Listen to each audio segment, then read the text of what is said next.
So you gave me a bunch of paperwork on some guy named John Brown, who is not the pre-Civil War abolitionist John Brown moldering in the grave. Who's this other John Brown? Okay.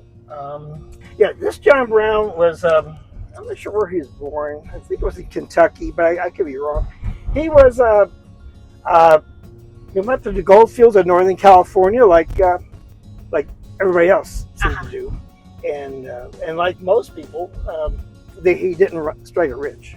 So from going to the gold fields, he could make a right turn here. He went to the gold fields, and he came down to Southern California. He started working in the trapping business, fur trapping. He also was a grizzly hunter. He's going straight. And grizzly hunter. Yeah, grizzly hunter. And it's hard to imagine.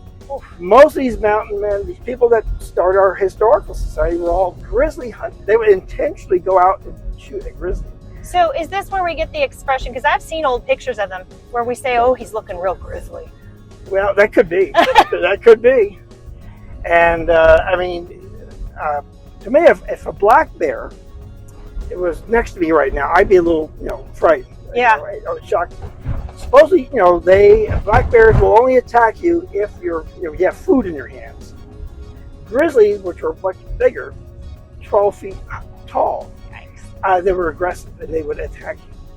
And so right now there are no more left. I mean, the last grizzly in Southern California was about 1915. Okay, so here you're going to be getting on a dirt road, short distance. Part of this road here was part of Route 66. Whoa. Highway. The wagon train kind of went, I guess, across the freeway, more or less. It didn't come here, but it connected at this point. Okay, so just to be fair, the car is shaking a whole lot. It's not just shaky cam. Well, we want this experience to be as realistic as possible. Yeah. So it's like when you're in a wagon. When I get car sick, you do too. Yeah, that's right. Well, if you're in a wagon, you're going to be going about this speed, maybe less than this. Yeah, go a little further. So you have a note also about Chief Wakara. What was his history here? Well, I don't know a lot about him. I know that during the 1830s and 40s, Wakara was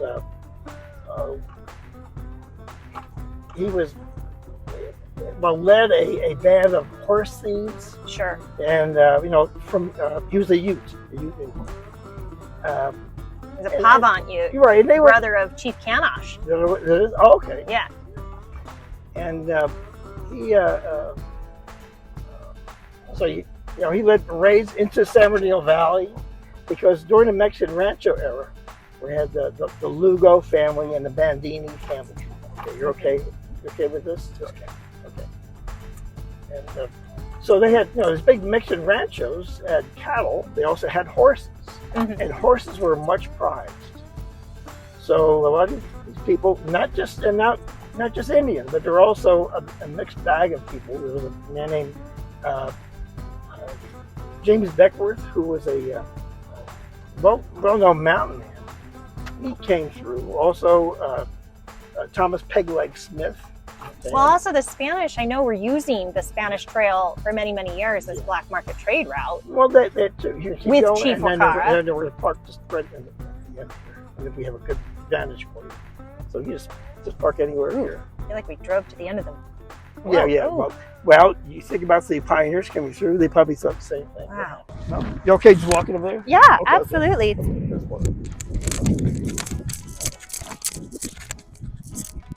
Right about here. Okay.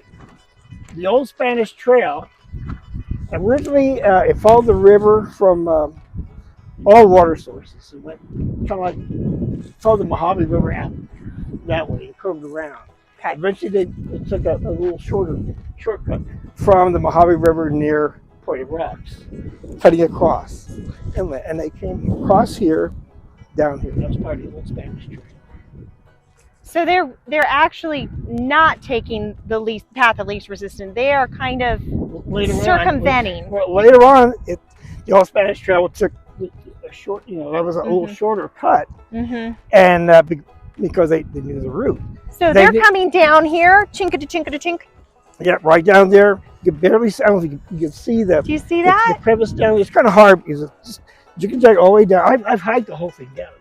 You follow the whole terrain down. You go right to Highway 138 on the other side, and you'll just coincide with the trail. And it kind of has like an extended staircase vibe. Yeah, and the wagon trains, they're following the same route. And of course, they can. No, they couldn't get a wagon. Well, okay. Well, this is what they did. Somehow they did. If you look carefully, right along the side, there's like a little shelf, a little bench there. That probably was part of it. That's the only thing I can think of. They came through. Initially, the road was so steep, they had to make a newer road. That makes sense. But so when did this go out of use? 1874. So it's possible nobody, the Pella Company could have come down this one. Yeah, this one here. Jeez Louise, that is not a fun well, path. Yeah, it's yeah. I mean, just the shock value. You're going up this grade, next thing you know, it's like, where the heck are we? You know, all these hills. I mean, minus the highway. You know, everything else is pretty much the same. Okay, now I think back to when Sarah's up at the top of the mountain and she has been passed by with the Earps and the Curtises, and she has no food and there's snow, and she sends her children aged 10 and 8 with the last 2 walkable horses and says, go find help. So this 10-year-old and this 8-year-old boy are going that way. Yeah, I mean, seriously, go that way and find help. She must have been the Sierras. She probably thought about those mountains. It was in December. We probably were snow-capped. And then up in the hills. She mentioned about the cedars. Mm-hmm. And cedar trees, I don't know, but there's juniper trees. And there's other type of trees there. Maybe she thought those were cedars. She's probably learning the geology as well. Yeah. But basically, that's where the trail went, and they followed the trail. So they went down there. If we walk a little bit, you can see how it kind of flattens out and then it kind of ends. But you can walk down. It's a slow mo. And this is during her last entry. She mentioned about she's going. It's all straight downhill from here. It's downhill. I wouldn't call it straight downhill. Not straight downhill. You're right. But it's kind of went down. But cliff. I mean, you see those big rock, Mormon rocks. We're gonna go around there. It's a long way. Okay. I'll do it a few times. Yeah. So this is right here. This is kind of wide enough here.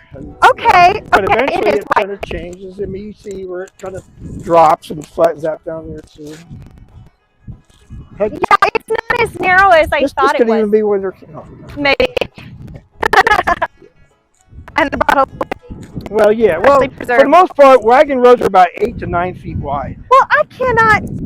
Okay, this has a little drop-off. Well, certainly the Mormon families, when they came through West Cajon Valley, it was even steeper than this. But it's a great view. I mean, it's a freeway there. You see it. It feels like hope. It feels like we're making it. This is a really great site. It is. It's a beautiful.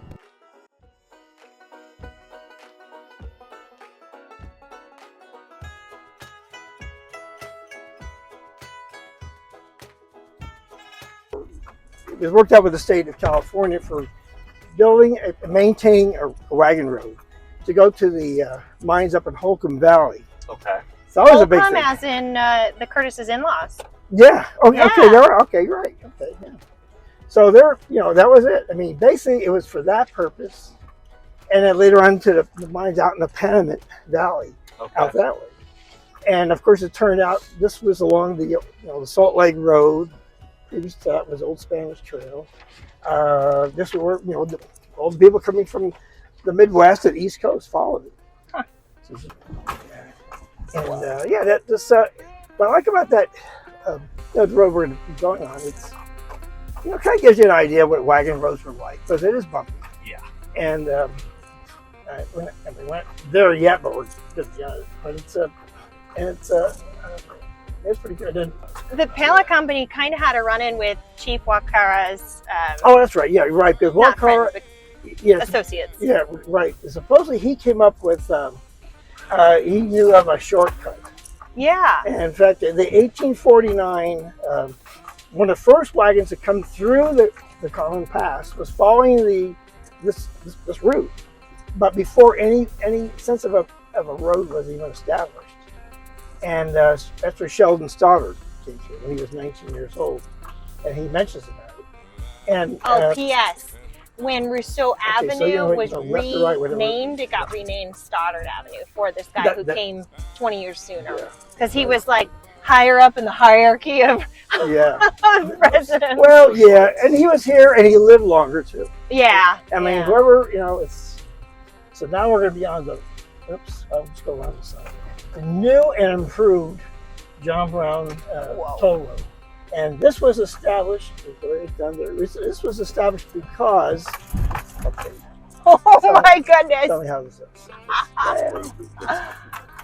This was established because they wanted a better road to go up to the mines. So this is in a little bit of a valley. It's not quite as steep, or not nearly as steep, really. And just a better road. And this was used from 1874. Well, it's still used today as a Forest Service road, but it was just eventually evolved for the road for early automobiles coming through this area. With their teeny tiny tires. Yeah, with the teeny tire, right. Oh, boy. And eventually they paved it with a form of pavement they call macadam. Now, does that just dissolve back into the earth? Somewhat, but it's still there. I mean, I'll show you big pieces of it. In fact, we'll see even later on. So that was the road. Eventually became known as the it's called Santa Fe Needles. Grand Canyon Santa Fe Needles Highway, and eventually that became known as the National Old Trails Road. And that's the predecessor of Route 66. So now we're on the road. So if you just kind of think of the wagons coming through. Now, obviously the Rousseau family did not come through, but she had it tougher and that road there. But from 1874 on, this was the way beginning. Definitely looks much more improved. Yeah, I'd say. And the fact that people still use the road. And, the Forest Service. Thank you, John Brown. Yeah, John Brown. And, a lot of John Browns out there. Yeah, one of the handouts, I have a picture of Brown, like a little sketch of what he looked like, as well as the toll rates he had. And he had it was 10 cents for a wagon, 3 cents. Wait, so if you didn't pay the toll rate, you were going down the staircase? Yeah, you had to pay. No, Rousseau did not mention anything about paying a toll. No. And that's the thing. But then she had those Indian guys too, so. Yeah, I don't know. And there was an upper toll house, which we'll go by. And Mr. Hatton. So remember, Mr. Hatton took over being a guide because Nick Earp couldn't control his temper. So maybe because Mr. Hatton was a well-known Mormon and had his connections, he would have been able to continue using his connections all the way. That could be. I don't know. I know that in the early years, the Brown Road started in 1861, so 3 years before the Rousseaus and Earps, came out. Okay, if you're okay with this. No, this is fine. Oh, good. I've done many of this. I have too. I had a Toyota Celica. Yeah, that was my off-road vehicle before I got a Jeep. I've done stuff like this. So you're just gonna have to get that anti-sway feature on. Yeah. Oh, there you go. Yeah. I mentioned earlier, I taught a class through Cal State San Bernardino. Once a year, it was through the Department of Extended Learning, and it was an all-day field trip tour of the Cajon Pass. And we would start out, and I mentioned that we need to have it's good to have a vehicle with clearance, or else you ride with somebody else. So I always took people on my Jeep, but people just thought it was kind of blew their minds. Yeah. Going to this, like, wow. Which was. Where was this toll house? We're going to be driving by there. We probably won't stop. I mean, we could actually stop where the upper toll house was. And so people coming through would pay. But in the first couple of years, families were coming out, migrants, or immigrant, or we call it. Immigrants. Immigrants. But a lot of cattlemen were coming through with cattle. Uh-huh. So men would, they would try to get by without paying the toll, and they would take an older route, which is where the Mormon families came through West Cajon Valley. So Brown decided, well, we're going to build a second toll house, a lower toll house. Oh, yeah, huh? So he did that. So by 1864... Isn't that how the economy works? Yeah, that's true. That's just it. So by the spring of 1864, Brown had 2 toll houses, upper and lower, so nobody got by without, unless they happen to know somebody. We're going to be crossing over the railroad tracks. We're going to go through a little trestle, and then we'll see some old form of pavement called macadam, which is a kind of a mixture of limestone, aggregate, rocks, just what have you, just Something that would lay down nice and fine. lay down, yeah. Because our early cars, the first automobiles were travel on dirt, and then the dirt roads were oiled to keep the dust down. Makes But sense. still that wasn't really great, so they started putting this early form of asphalt, and you'll still see it. So let's say, how fast are we going? About 10 miles an hour? Yeah, eight. Okay, 5, 8. so in a wagon, you're going to be on slower than this. Yeah, Yeah, so it's... you have to. Right? Yeah, you're right. So you're going, I mean, especially if people are walking. Sure, Yeah. a lot of times people walk. Sometimes you can walk faster than the wagon can. That's right. though. Well, yeah, sure. I mean, you walk an average pace of about 3 miles an hour, I guess. I had some interesting pushback in some of my research because of the Over the- averages tracks. of wagon train speeds where, Um, the experts are telling you, oh, it's an average of 12 miles a day. And I'm looking at Sarah Rousseau's diary and I'm like, oh, it's an average of 22 miles a 22 day. miles a day. And you have to think, Nick Earp was like, let's go. Yeah, he's ready to up go. and He's going. itching to go. Yeah. Well, I think he had a schedule. Well, if he's got a farm Well- that he's already arranged for, he said something about it at the end of his letter that things had already been planted, things had already started, and so I think he was hoping to be part of that. Yeah, I thought he didn't purchase it because he purchased his farm from Oh no, he rented. he rented Yeah. from Carpenter. But I guess if you have the responsibility of being the wagon leader, you have to try to get everybody together. I mean, because it's easy to just start.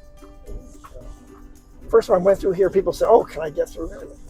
Oh, and you So only have optical so much illusion, food for so much time, so you crossover. don't have the luxury of slowing down. That's right. It's a macadam on the road, right here. So there's some of the asphalt here. Now, will we be able to, if we keep going this way, can we actually get out where we dropped you off, or do you? We're going back to 138. Okay. Oh, yeah. No, I just wasn't sure if there's a way to connect no. or side roads or. So here's part of the road. This is part Wow. of the highway. Ooh, Oh, yeah, that's some take your road. And chances. this was this was paved about 1914, Okay. 1914, 15. And you said they stopped using it in the early 30s. Yeah, well, this was the main road until during 1916. They the state highway department kind of realigned it to a point the highway, Okay. and they went along kind of like we're paralleling the freeway. So from about 1917 on, this became a secondary road. Gotcha. So it's kind of like the people that lived up here took a shortcut. Okay. And then 1938 was this major flood that created a lot of havoc all throughout Southern California. And the canyon that we're going to walk up a little later on, it was wiped out, as well as part of the railroad tracks and what have you. And so once that happened, this became nothing. I mean, it just became just a Forest Service road. Okay. So There's that wall you mentioned up ahead on the left. yeah. There, I think that's is that the one? Bluffs. Is that? Yeah, Bluff. Yeah, actually, it's not that. There's one a little further down. Maybe that's what we're looking at, but there's another one. Yeah, it's called Bluff or Palisade. When Sheldon Stoddard came through in 1849, when they had Watch that rut. There's one point where they had to take the wagons apart, and I'll show you. Apart? Yeah. I mean, they take the wheels off and pull them over. And he mentioned about camping out next to that palisade. Oh. Okay, so here it's up until a few years ago, this road was on the other side of that. It was easier to make a right. So now you have to, you just park next to. Ooh, I like this view. Yeah, we just park right next to the fence there. Okay, so we're not Right, get a nice panorama. Yeah, I mean, you go in, but you only go a few feet. Oh, I see. So we just park it, and then we'll walk over. We'll walk.